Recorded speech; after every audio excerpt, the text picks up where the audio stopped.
Welcome back. We're moving on to part two. This is building a case for reprocessed medical devices. My name is Dr. Terry Loftus, and what we're going to do is just going to kind of go over the results that we talked about in part one, and then go into the reasons why that happened. So if you remember, study conclusions, original equipment manufacturer energy devices were defective 4.9 times more frequently than similar reprocessed devices. The defect rate for OEM energy devices was about 2%, and was not significantly different based on brand. It was really the difference between OEM and reprocessing was driving the results. And the conclusions we came to were the exact opposite predicted by both surgeons and the vendors. Surgeons predicted that the reprocessed devices would have higher defect rates compared to OEM. The OEM manufacturers concurred with that and said that yes, you're going to see higher defect rates with reprocessed versus OEM. But the reprocessed device manufacturers said, no, we're going to see equivalent outcomes. And what we found was that the reprocessed devices had a much higher safety record, so to speak, compared to the OEM. OEM devices had a much higher defect rate compared to reprocessed devices. And so what you can see over here to my right shoulder is the report that demonstrated that. That was in a paper we published in the December 2015 issue of the Medical Journal Devices, and the citation is here in the the asterisk area under the bottom of the slide. So what accounts for the difference in outcome? And there's a few things you have to remember. One of them is that the US FDA's Code of Federal Regulations states each manufacturer shall establish and maintain procedures for finished device acceptance to ensure that each production run, lot, or batch of finished devices meets acceptance criteria. And so the FDA allows for medical device testing to be performed by sampling as long as the manufacturer uses valid statistical techniques. And so it really comes down to one of the things is the testing method. OEMs do batch testing. They do not test every single device. Reprocessing, they test every single device. So 100% of the reprocessed devices are coming out tested, but that's not true for OEM. And that's a result of FDA Code of Federal Regulations, which allows them to do that. But there's other reasons. The other thing to remember is there's a difference between in vivo and in vitro testing environments. Almost all testing is in vitro, meaning it's done in the lab.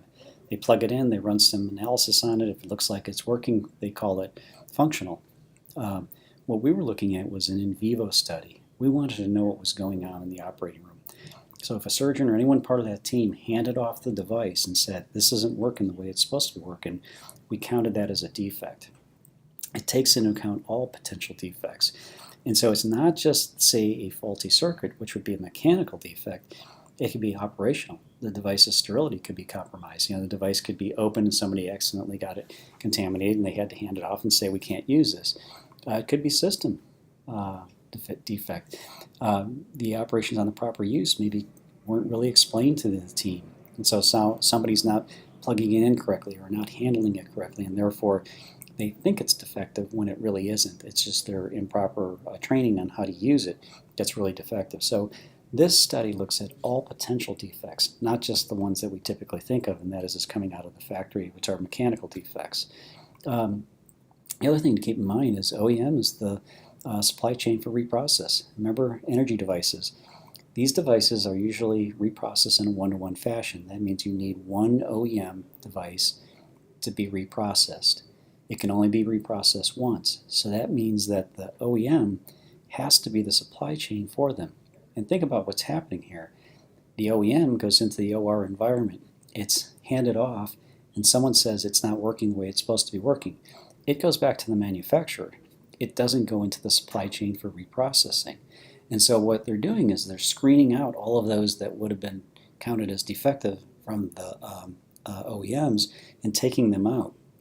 So the reprocessing companies already get an advantage right there because they're now looking at this in terms of we're getting the ones that have been tested in the real world and worked. So it doesn't eliminate that. The devices tested in vivo and found to be defective are pulled from the supply chain of the reprocessed devices. And like we said before, of those that make it through reprocessing, 100% of them are tested before they're packaged and distributed for use in hospitals.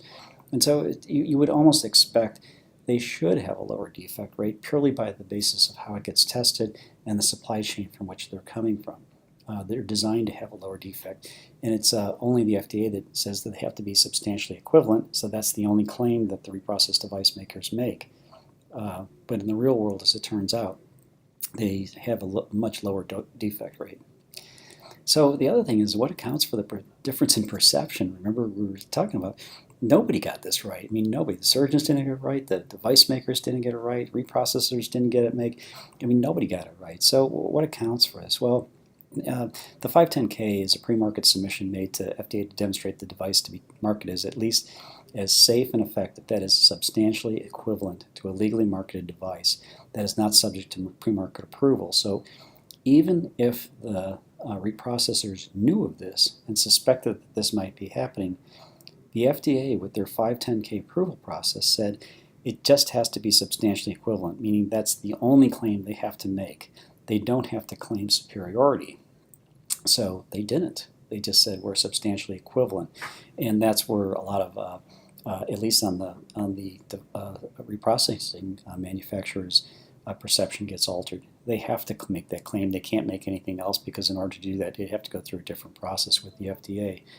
The other thing is, remember, there was a huge campaign by the original equipment manufacturers' devices. They were out there taking huge ads out in a lot of the surgical journals, campaigning heavily against reprocessing. So, the question now becomes one, is the war over? For those of you who've probably been keeping up with this, you probably learned that Stryker acquired Ascent. It's now renamed as Stryker Sustainability Solutions. That was December of 2009. Ethicon acquired SterilMed in November of 2011. And so two of the biggest manufacturers out there have gotten in on reprocessing. The question now is going to become one, now that they've gotten involved in it, where does this reprocessing go from here? And then how do you alter that perception going into the future? Because they made a pretty powerful impact, particularly on the surgeons over the years. What's interesting, though, is that when I had an opportunity to go and tour one of their factories and I was talking to the folks from Stryker, and I said, well, what changed? And they said, the other thing you got to remember is that when Stryker got into reprocessing, they also brought their manufacturing processes along with them. And in some ways, at least they believe that they were able to elevate the quality of reprocessing that was occurring, and therefore they feel that since they got involved in it, that the reprocessing is better, and therefore the equipment is better.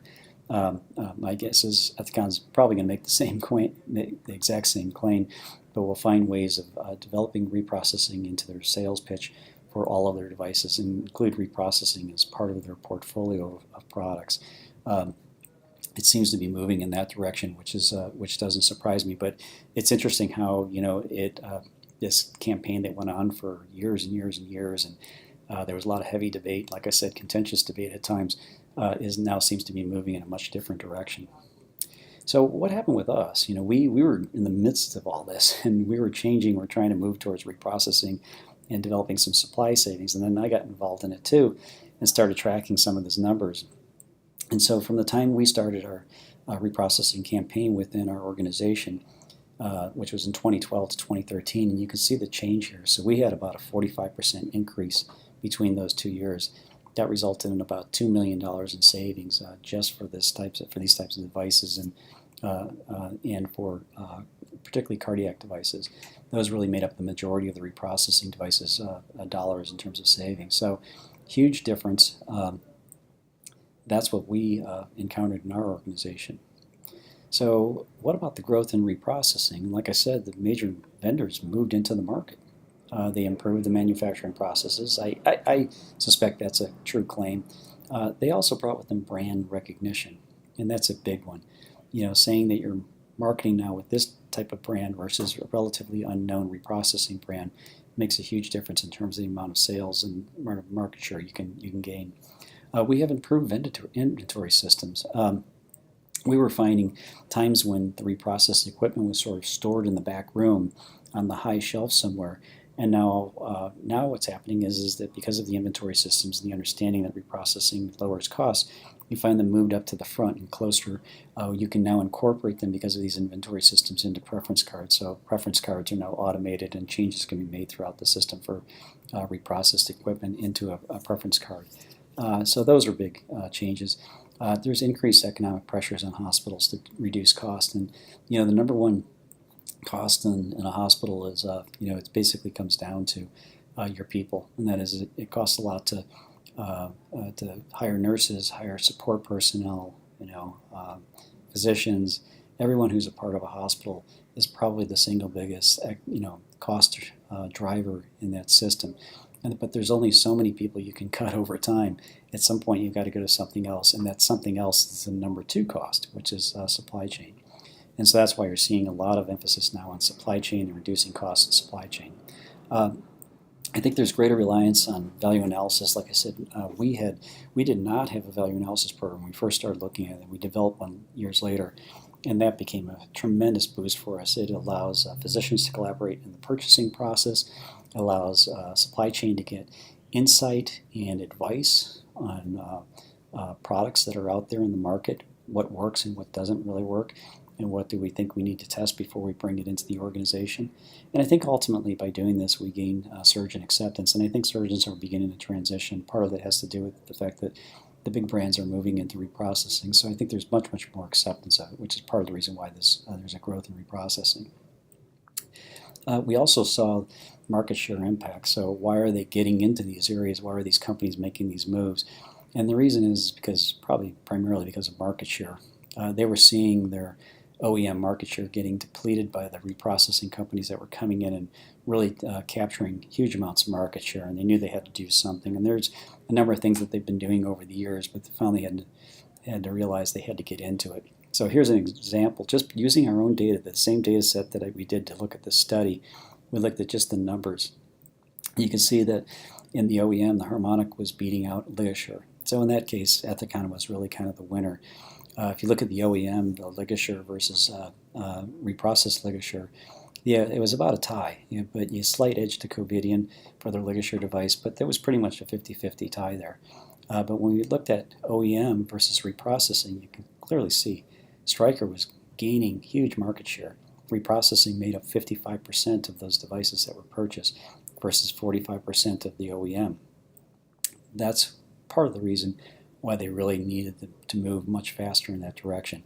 And you also can see in the OEM versus reprocessing for harmonic, Stryker was clearly beating out Ethicon's harmonic, and that put an enormous amount of pressure on them, and they had to start doing something in order to regain that market share. So part of what's happening out there is the big players out there are beginning to see market share moving, and when they do, they start to move in directions that are supportive or non-supportive of certain types of manufacturing processes. And this one just happens to be reprocessing, but that happens for a lot of other processes out there too. So you got to keep that in the back of your mind when you're looking at some of these changes that are happening in healthcare.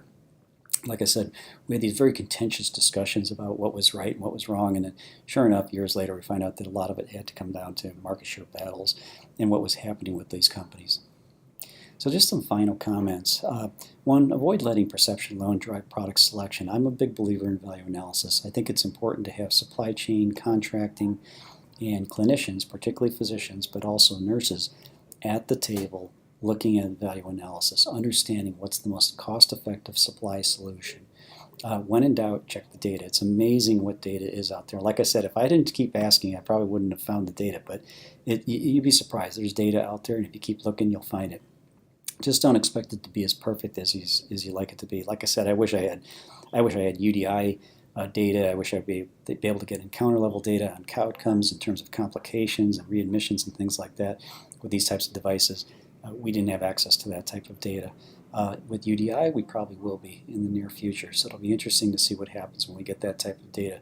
But for the near-term future, remember, you've got data out there. Take a look at it. You'd be surprised at the types of results that you'll start to see when you start analyzing this data. For now, why reprocess medical energy devices? Lower defect rates. That's really sort of the driver of this. And probably the biggest thing that I think is driving that movement towards reprocessing those has to do with cost. So in general, is it safe? What I can tell you is lower defect rates, and that at least right now it looks like it is. Until we get better information and better data, we won't know the final answer to that. So if you have any questions, again, don't hesitate, I should say, to contact me at terryloftusmd@gmail.com. You can also go to my website, www.loftushealth.com. You can contact me through there, or you can look for additional information. I also have programs, not just looking at this one in reprocessing, but I also have developed programs in robotics. I have a program for value analysis, a program for clinical practice development, and these are primarily aimed at physician leaders who are looking for ways to develop these programs within their healthcare organization. So feel free to peruse the website, look at what's out there, and take a look at some of the other things that I have available there.